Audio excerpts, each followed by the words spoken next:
Para seguir debatiendo sobre este deporte que despierta enormes pasiones y también grandes negociados, ahora vamos a profundizar sobre la actualidad del fútbol hablando con Alejandro Wolf. Él trabaja en Tiempo Argentino, es co-conductor en el programa Era por Abajo en la 1110 y es columnista en Pasaron Cosas en Radio con Voz. En 2011 publicó el libro Academia Carajo, Racing campeón en el país del que se vayan todos, y luego le siguieron El último Maradona en 2014, Corbata, El Win 2017 y el año pasado Ahora que somos felices. Es también parte de Cipreva y, si alguien tenía alguna duda, es de Racing. Hola Alejandro, muchas gracias por la entrevista. Hola, ¿cómo estás, Ele? No, gracias a vos. Bien. Bueno, empezamos, porque de hecho todo el programa hemos estado debatiendo sobre el fútbol y en las últimas semanas se discutió en relación a que ya empezaron a jugarse las finales, por ejemplo, de la Copa de Clubes en Europa, con tribunas semivacías, barbijos de adorno, incluso en el país, mientras siguen los contagios, se está apurando la vuelta al fútbol y de hecho ya se mueve el mercado de pases, hay equipos entrenando. Entonces, por ahí quería consultarte por qué crees que pasa esta vuelta ahora y cuáles son los intereses económicos, políticos que está detrás de esto. La vuelta del fútbol, que por ahora son a los entrenamientos, porque no hay fecha todavía de regreso de la actividad oficial, el inicio de un torneo, se dio básicamente porque Conmebol le impuso a la Asociación de Fútbol Argentino una fecha de regreso de Copa Libertadores. Eso hizo un efecto dominó porque los que comenzaron a presionar para volver eran los equipos de Copa Libertadores que el 17 de septiembre, si todo sigue así, tienen que disputar sus partidos. Es una situación realmente muy, muy compleja. Primero porque a esta hora en la que estamos charlando no están aprobados los protocolos por parte del Ministerio de Salud, los protocolos que impone Conmebol para que los equipos viajen, por ejemplo, y regresen y no hagan cuarentena, o sea, porque si no, no les dan los tiempos para la competición, tienen que entrar en una especie de burbuja sanitaria y demás. Bueno, todo eso todavía no está aprobado. Después, obviamente, volvieron a entrenarse el resto de los equipos de la liga profesional, aún los que no juegan Copa Libertadores, con un protocolo que, por ejemplo, no testea a todos los futbolistas con las PCR, con lo que conocemos como el hisopado, que es lo que determina el diagnóstico de si tenés o no coronavirus. La gran mayoría está siendo testeado con test rápidos, ¿sí? Con los que se conocen como serológicos, que determina si tu sistema generó anticuerpos. Y de hecho ha habido ya casos de falsos positivos, por ejemplo, ¿no? Bueno, digo, eso se da en un marco en donde la AFA, yo escribí hace poco que fue empujada prácticamente a volver. Los clubes estaban bastante cómodos en general en la situación porque están cobrando cuotas sociales, cobran todavía el dinero de patrocinadores y no tienen que poner guita para abrir un estadio, que es lo que cuesta, y además van a tener que abrir estadios sin poder pagar taquilla, o sea, cobrar la taquilla, digamos, al público. Con lo cual es una situación muy, muy compleja. Y luego, básicamente, lo que se da es un trasfondo todavía de rosca permanente, porque lo único que decidió la AFA en este tiempo fue la reelección de Tapia, la conformación de un montón de vicepresidencias para meter a todos los clubes grandes en la AFA, estaban afuera San Lorenzo y River, hay que recordar. Eh, y ahora un armado absurdo en donde la primera nacional, lo que era la B, supuestamente va a tener que volver a jugar un torneo para determinar ascensos y determinar descensos. Digo absurdo porque en ningún caso se volvió a retomar una competencia, es decir, como que quedó nulo todo lo que había pasado hasta acá. Atlanta y San Martín de Tucumán estaban para ascender, y obviamente eso tiene que ver con determinados rasgos que son los rasgos de los vínculos de las relaciones de poder, de las relaciones de algunos dirigentes con la dirigencia de AFA. Bueno, denota un montón de cuestiones que hacen también a poner en discusión algo que nunca se discute en el fútbol argentino, que es que las estructuras del fútbol argentino, las grandes estructuras del fútbol son antidemocráticas. O sea, no tiene ningún costo político tomar decisiones en el fútbol argentino. Le te vuelvo, después hablamos sobre justamente estos entramados hacia el interior de los clubes, la relación con la política y demás, pero ahí vos nombrás esto de los protocolos, de los distintos test que se estaban haciendo. Dos preguntas. Una, ¿qué dijeron, por ejemplo, desde el gremio de futbolistas, si hay alguna organización por abajo de las y los futbolistas? Y a su vez, bueno, en otra nota tuya contabas sobre la situación de los equipos médicos, que de paso recomendamos que la lean, pero ¿qué nos podés, digamos, contar vos sobre esos temas? Porque en realidad me parece que hay mucho sobre una desigualdad económica, fundamentalmente en la infraestructura de los distintos clubes para aplicar estos protocolos que, bueno, vos decías que también todavía se están discutiendo muchos de ellos. Sí, bueno, en primer lugar, es interesante tu pregunta acerca de qué dice futbolistas argentinos agremiados, que es el gremio de futbolistas, porque hasta acá no ha dicho nada. Entonces, y no es que, digamos, no es que no hemos querido saber, digamos, pero bueno, no hubo respuestas. Y no a nosotros, digamos, sino a los afiliados. Pero hay que pensar una cosa, los afiliados y los de futbolistas argentinos agremiados no son los futbolistas millonarios que nosotros vemos. El universo del fútbol está hecho del gran proletariado del fútbol, que son los jugadores de primera C, de primera B, incluso de la primera nacional. ¿No? Que han sido, y ni hablar de las futbolistas, ¿no? Dejadas a su suerte, las futbolistas del fútbol femenino. Ahora la AFA, ayer, en estos, como fue el día de la futbolista, anunció un plan para el fútbol femenino, pero bueno, está esa situación. Digo, es una situación en la cual la verdad es que hubiera sido interesante saber cuál es la postura de gremiados respecto de los jugadores, que son los que se exponen junto a sus familias, ¿no? Hay que decirlo también. Eso por otro lado. Los médicos tienen un caso bastante particular, porque la mayoría de los médicos, el 70% de los médicos del fútbol argentino, y esto no es un dato arbitrario, sino que es parte de una encuesta que se hizo entre los cuerpos médicos del fútbol argentino, el 70% están precarizados. Son monotributistas, no tienen RT. En algunos casos ni siquiera venían cobrando, o sea, les adeudaban salarios. Y la mayoría ni siquiera vive del fútbol, vive porque trabaja en la salud pública, porque trabaja en otras instituciones. Y ellos tampoco fueron consultados. O sea, la decisión del regreso del fútbol argentino se tomó por decisión, por lo que yo te decía, la Conmebol le puso una fecha a la AFA, ahí hay una cuestión de disputas también entre AFA y Conmebol. La AFA le empezó a exigir al gobierno que habilitara esa actividad, y el gobierno le dijo, bueno, yo te voy a habilitar no solamente a la Libertadores, sino te voy a habilitar a todos los equipos.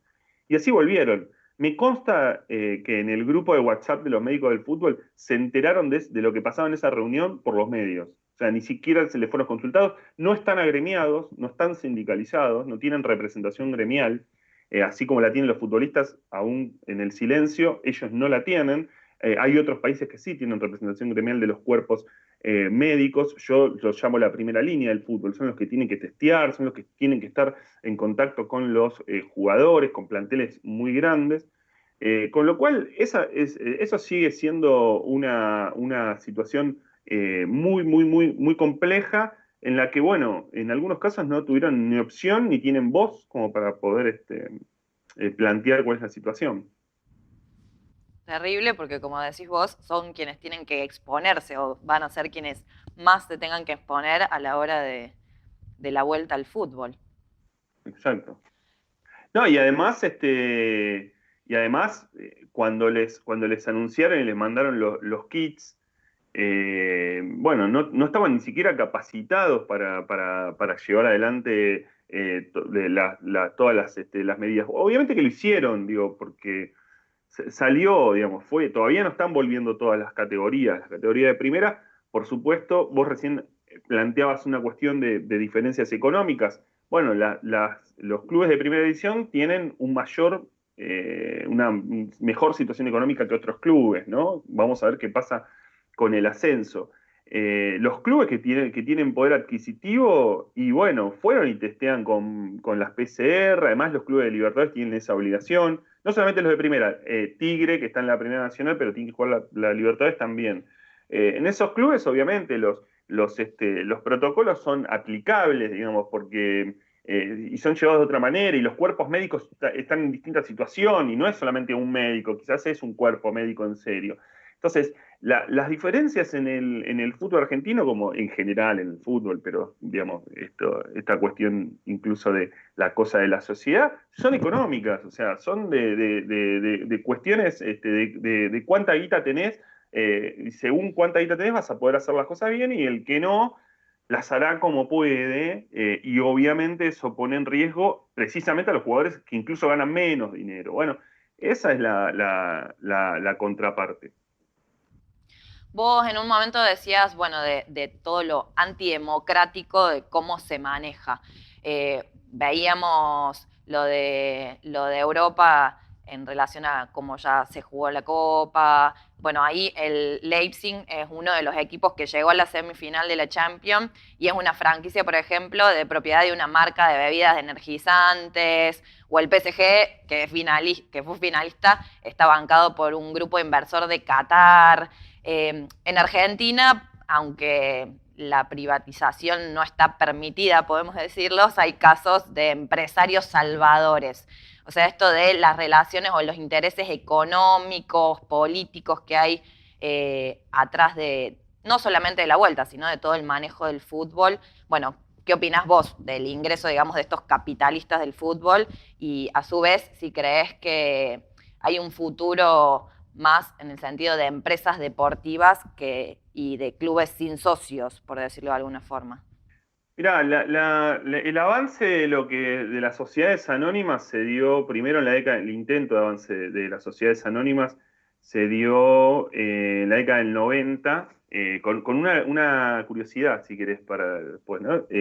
Un proyecto en el Congreso era presentado por Daniel Scioli, y quien lo defendía dentro de la AFA era Mauricio Macri.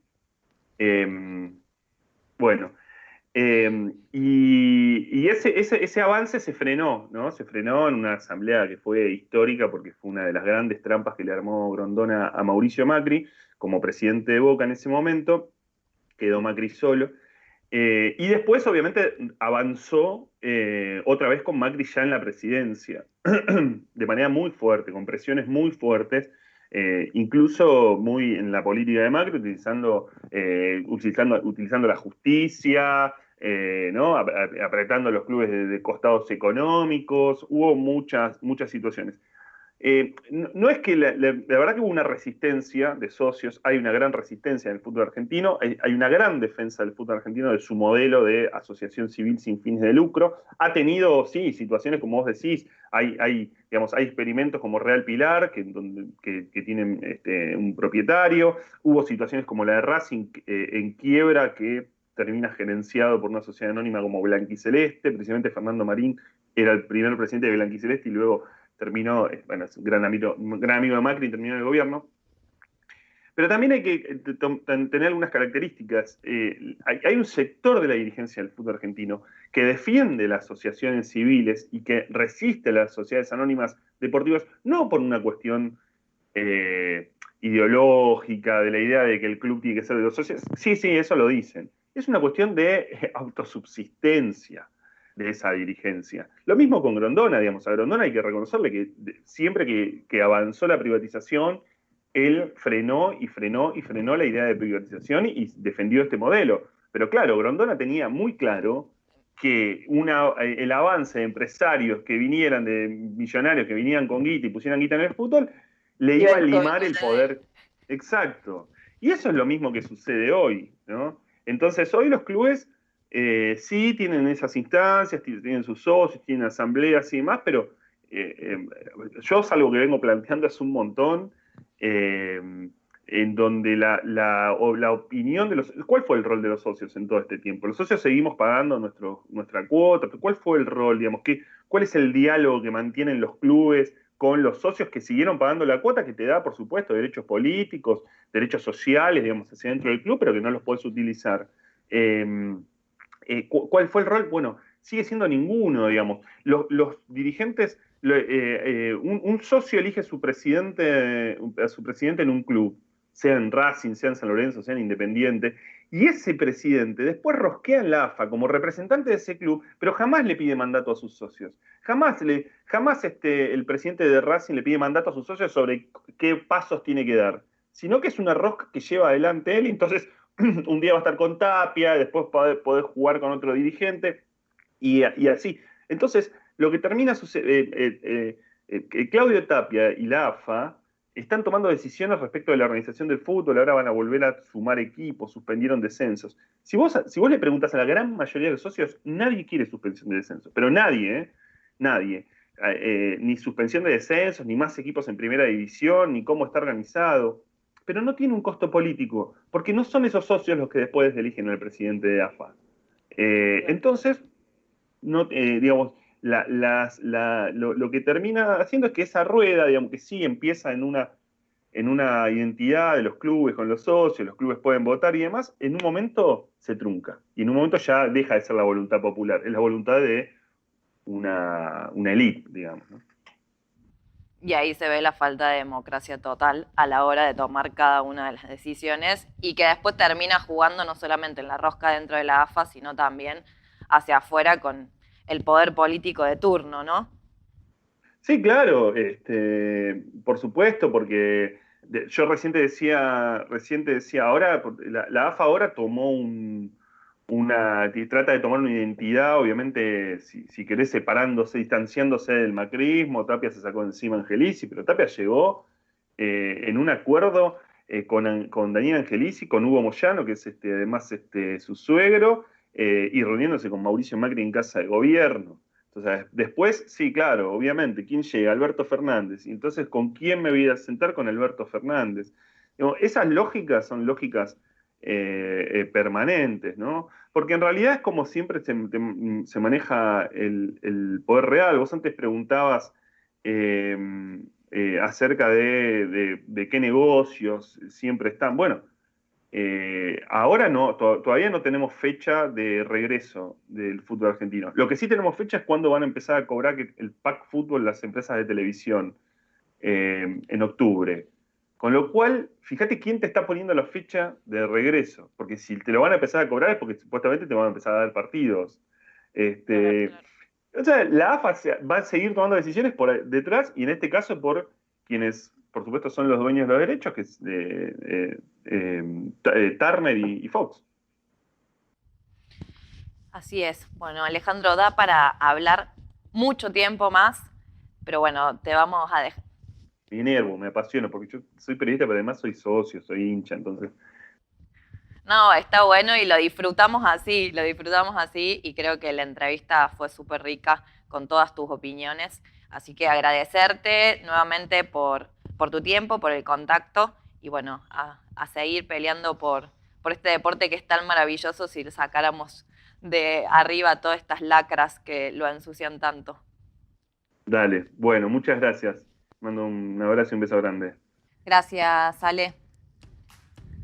En una entrevista le preguntaron a Osvaldo Bayer qué gracia tenía para él que 22 tipos corriesen detrás de una pelota y él les contestó que era una especie de ballet, que cuando los anarquistas y los socialistas entendieron mejor al fútbol lo vieron como un esfuerzo colectivo para lograr el triunfo. Eso era para él el fútbol, arte y deporte socialista. Y además agregó que desgraciadamente ahora estaba tan tergiversado por el dinero que no daban ni ganas de seguirlo. Y que el capitalismo fue tan inteligente que echó a perder todo, hasta el fútbol. Entonces, ¿no es tiempo de frenar la pelota, analizar y cambiar de lado? Encarar el desafío de romper la rueda de los negociados y de la impunidad. ¿No creen que para disfrutar este deporte tan hermoso, para jugarlo y para verlo, no hay que poner de nuevo en los clubes en poder de sus socios, democratizarlos, barrer a los barras y a los que solo disfrutan con las ganancias que les generan. Necesitamos que los clubes vuelvan a ser entes independientes, donde no se pueda ser funcionario político y dirigente al mismo tiempo, donde los negocios que generan los clubes sean controlados por sus socios, trabajadores, de manera democrática y rotativa, con informes regulares de todos los ingresos y destinos de sus fondos. Necesitamos terminar con el poderío empresarial de unos pocos mientras miles de clubes en el país están fundidos. Tenemos que lograr que el logro de que el fútbol femenino sea considerado profesional sea una realidad. Y también necesitamos arrancar al fútbol de las manos del capital, del imperio del dinero, de los negocios, para que vuelva a ser un 11 contra 11 en una cancha soñando con hacer un gol.